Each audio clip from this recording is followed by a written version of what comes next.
Welcome to Publishing Cousins, where family meets the fascinating world of books. I'm Melissa LaSure, the author.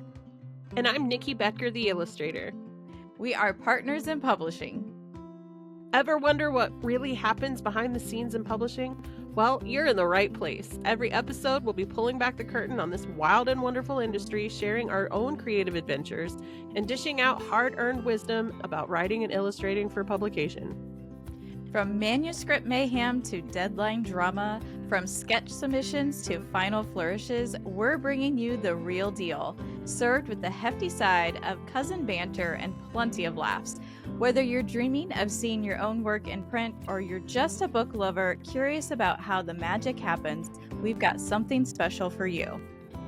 So grab your favorite beverage, settle into your comfy chair, and join us for an insider's journey through the world of publishing. We're the Publishing Cousins, and we can't wait to share our stories with you. Welcome back, everyone, to another Publishing Cousins episode. And this one is really spiraling off of last episode because we're going to talk a lot more about finding when you are most productive and how to maximize that time with batch working and then blocking that time off on your calendar. So, Nikki, you are probably even more of a pro at this than I am, but how do you figure out the best time of the day when you're most productive? I think it unless you just already know from jobs that you've had in the past, or depending on where you're at in your career, whether it's publishing or something else, it really is trial and error. I always knew that I don't know if it stems from childhood or not, but um I was always the kid that did really good homework the minute I got off the bus and got into the house to sit down with it. If I got home and played a little bit to unwind and then tried to pick homework up after, I couldn't do it. I had a hard time. So it was kind of like I have to just kind of segue into that. And I kind of thought for a lot of years that my best time was that late afternoon, but I have found in my adult years that I am most productive and I can pinpoint time between 10 and noon and 1 and 2. I usually take a noon break. Sometimes it's 15 minutes, sometimes it's a half hour, sometimes it's a whole hour. It just depends on what I need, but I I tend to really be best at being most productive, like I get the most done or I'm really efficient with my time in those time blocks. So, I like to get up at a normal time. I have an internal clock. I don't usually need an alarm clock. So I'm usually up 6:30, 7 o'clock. I've got dogs, so I take care of the dogs. I make a cup of coffee and I sit down with my calendar first thing in the morning. And if I don't sit down with that calendar, I am a mess.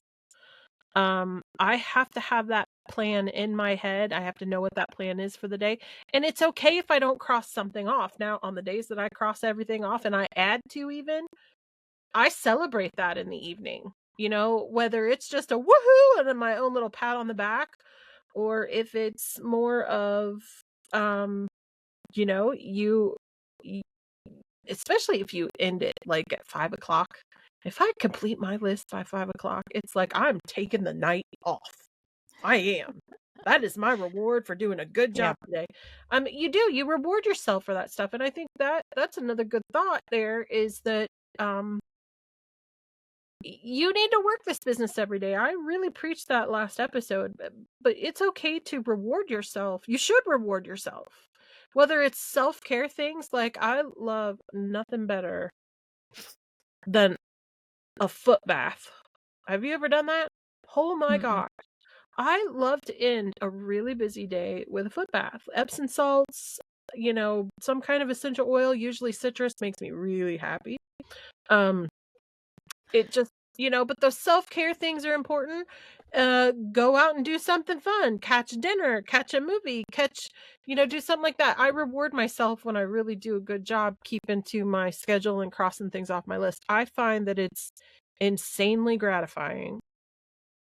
to highlight the items on your list when you're done with them during the day. I live by getting to mark that off with a highlighter. And You highlight, I scratch it. I draw a line through it. okay, Done. I scribble on top of it if I didn't get to it that day, and I move it to the next day or whenever it's going to fit best in my schedule next. But there is nothing more gratifying to me. It's like being a kid and getting that gold sticker.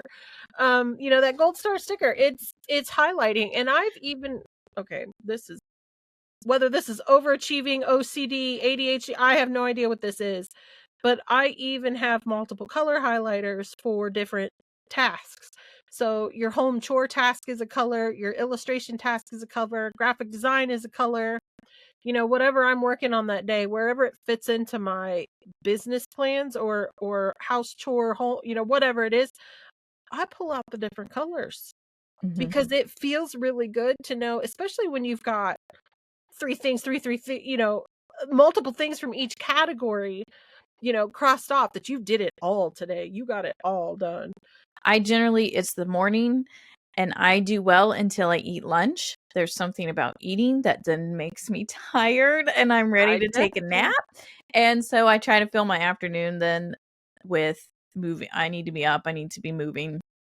Otherwise, I will take a nap. And some days my body just says you do need to take a nap, which my husband thinks is hilarious because I'm a 39-year-old woman who still naps in the afternoon sometimes. Now, this is like summertime, guys, when school's out. Obviously, when school's going on, my work time, I don't get a choice. I don't get to work on this stuff during my productive hours. I'm spending those hours at work, which is fine. I get a lot done at work, and which is great.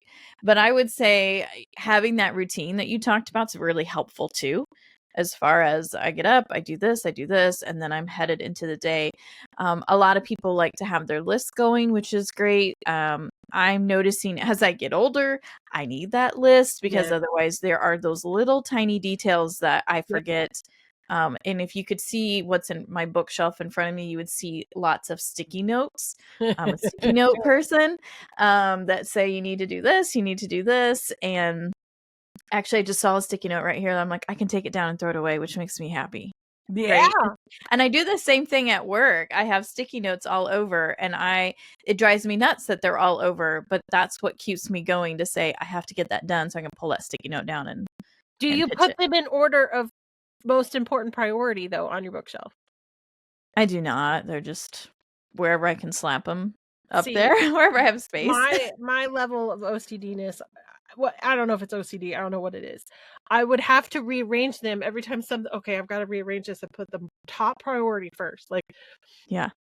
But that's, you've got to find those little quirky habits, or rituals that keep you on top of this, and top of your business, because it is a business. It absolutely is a business. And so it can be your passion, but it still is a business, and we're lucky enough to have these talents and passions that we can then turn into a business. I mean, that's a wonderful blessing. Yes, it is. I would agree. And I know we talked about this a little bit last time as far as using your calendar then. So once you find those sweet spots, this is the time I work the best, and then blocking that out. So the one thing we wanted to go a little bit further in is batch working, because some people may not have heard of what batch working is. And so basically that is saying that you're going to work on just this one thing. Because generally, and so that's where last time, remember I talked about like I'll do like 6 to 8 hours on one thing. And that is because once I'm in the groove, I can move faster because I've been doing it. So you can just kind of batch it out. So like if I've got, 5 blog posts that need to get written, posted, and scheduled, I should batch that all and do it all at once, because you're already in that mindset and in that groove, rather than going like, I'm going to spend half an hour here and then a half an hour here and a half an hour there. It's just not as productive because your brain, you're making your brain switch gears constant. So there's not like this workflow that you get. But then I do take a step back and say, I realize there are some people that say, I cannot go on one thing for 4 to 6 hours. So there are days where I do a 2-hour cycle. Just the days I know that I'm a little, I don't know what you want to call it, like ADD Yeah. that day. And so I'm like, okay, let's do a 2-hour cycle on it. But how do you do it? Do you batch it? It's really depending on what the needs are of the day. So, generally my day resembles in the morning, I sit down with that calendar and I see, I kind of plan based on priority. I put the most attention needed or the most focus where the priorities that need the most focus, I put in my top peak hours of production. So that means if I'm coloring, if I'm finishing final art for a piece, that is going to go in the time blocks where I'm most productive in the day, especially on rainy days. Sunny days, I'm better at being productive longer. This is really going out there. Rainy days, I have to put them in that 10, 11, 12, 1, 2 hour slots. Now I might jump and I might put, say if I'm working on two different projects where I'm juggling two different books at a time, then I'll put um one project into that morning slot and then I put the second project in the afternoon slot. But if I'm painting if I'm painting and doing anything in color where I'm finalizing it, it goes in those slots. Now, I spend the mornings on Monday, Wednesday, and Fridays, because I do carry a part-time graphic design job as well for right now. I've through the years I've done that, and then I've gotten a big workload for a while, and I've went full-time illustration, and I fall back into graphic design part-time. So it's a little side hustle on occasion when I need it to pay the bills or to just, save up for something big that I want. So, um, those morning hours, so before I come up and really sit down at the studio desk, I generally do my social media posts first thing in the morning on those days. Graphic design days, I jump into graphic design stuff pretty much right away and do any writing or note taking first thing, and then I get my note taking done first because you're starting to think about it. It's a good warm up to move Mhm. into to my peak hours. So I do, if I have a new manuscript, I do that right away because then I can start sketching in my peak hours. But I tend to do that morning warm up, and then I do my peak hour stuff, and I usually have a cool down. Now I tend to have a second wind right around the 8 o'clock hour at night. That's the time that JC and I are usually home, and we sit down and we'll binge watch a video or a sitcom or something.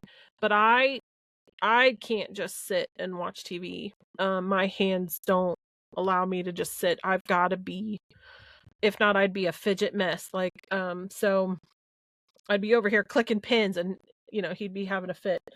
So luckily enough, you can have a sketchbook anywhere, or an iPad or, something that you can doodle. And I doodle every night or draw. But like we mentioned before, we know people that work best from that like 9 to midnight, Yes.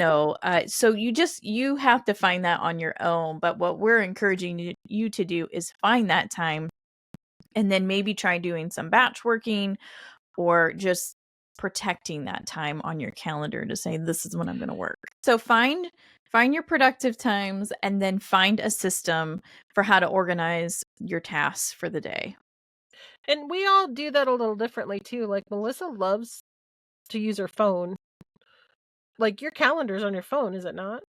It is, but I mean I have it on my computer too. And the calendar is my best friend. But it's And digital, it is because I have a work calendar, right? And right? then I have my my personal calendar, and then I have my business calendar, and they all come together in one, right? So that I don't double book myself, because before I connected all those, it would be like at work somebody would say, "Hey, can you stay after and help me do this?" Or, "Are you up? Can we do a impromptu meeting?" Just the role I'm in, that happens a Yeah. lot. And I'd be like, "Oh, yeah, yeah." And then all of a sudden I realized, wait, I already scheduled something for the business, like an interview with somebody. So then I have to turn around and tell so-and-so, Yeah. I'm sorry, I can't. So for me personally, because I'm juggling so much at once, that is, yeah, I have to go off those calendars. So I'm the exact opposite of you. Mine has to be paper and pen, paper or pencil. I cannot function with a digital calendar. I don't know why, because I'm a completely functioning digital human being. But a calendar, have to have a 3-dimensional calendar. It has to be a paper. Like, I have to be able to flip pages. I have to be able to write in it and mark it off with a highlighter. Like, it's so weird to me. Um, but You're that not alone. Our is so secretaries at the school and a lot of our teachers still want the paper pencil when it comes to their calendar and lesson planning. So you're not alone. um, there was something there we were talking about finding the small increments of time throughout your day when you have everything else in the world to do, and this is like a dream of yours to be an illustrator or an author. Um, you really need to really write your schedule down and look where the holes are. Yeah, it just goes managing that time one step at a time, and you'll get there. Eventually you'll get built up and Mhm. um, knock a bunch of stuff off your to-do list for sure. So stick with it, guys. Find that sweet time. That's your most productive time of the day. And then batch out your work according to what needs done first, but also your heaviest workload at the top with your lightest at the bottom. So definitely just find the time and you got it. I'm excited because our next episode, we're going to look at social media, which is all Nikki.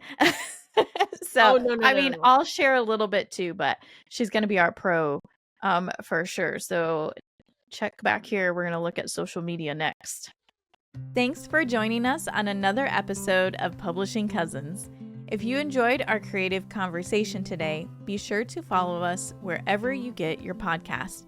We'd also love it if you could rate, review, and share the show. It helps other book lovers find us.